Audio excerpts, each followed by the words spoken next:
Hello, my friends. Today is August 22nd, and this is a psychic contemplation for this day. Use this as you will. If you don't use it, blessed be. If you do use it, blessed be.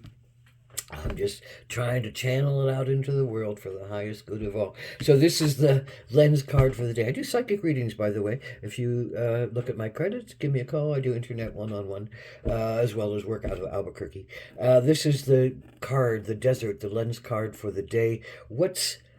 The desert is a harsh place. The desert is a dry place. It's hard to find food. It's hard to find water. It's hard to find shelter. There's intense light that beams down and heat and scaldingness, that kind of bakes you in the desert. And then the nights are cold and dark and shadowy and eerie. There's all kinds of creatures that you can imagine could hurt you or want to eat you or could come after you. And so the desert represents, for a lot of people, uh, an exile. So this card says, what have you exiled inside of you, where, to your inner desert?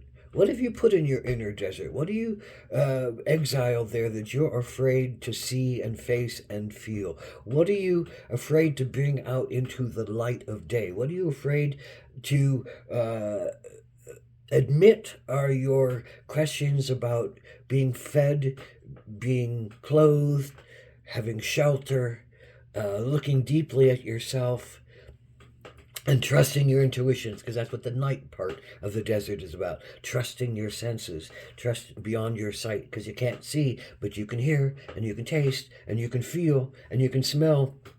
And often through those senses when something needs to alert you, but do you trust that? So this is all about the questions of what are the things that you don't trust or you don't like about yourself that have put into your inner desert that now needs some light and some water and some love and some compassion. Here on the emotional side, it says it's a lot about a sense of victimization. It's a lot about projections that something is going to hurt you or something's coming for you, and you might not even be aware of it happening, that you're going to be a victim to somebody else's maliciousness or somebody else's control or somebody else's want of pleasure or control or even life, and so there's this big fear, and that life question gets locked in the desert if we don't want to face it. But if you face it, then you come out the other side. If you breathe through this, if you go into the desert and you look at it and you feel into it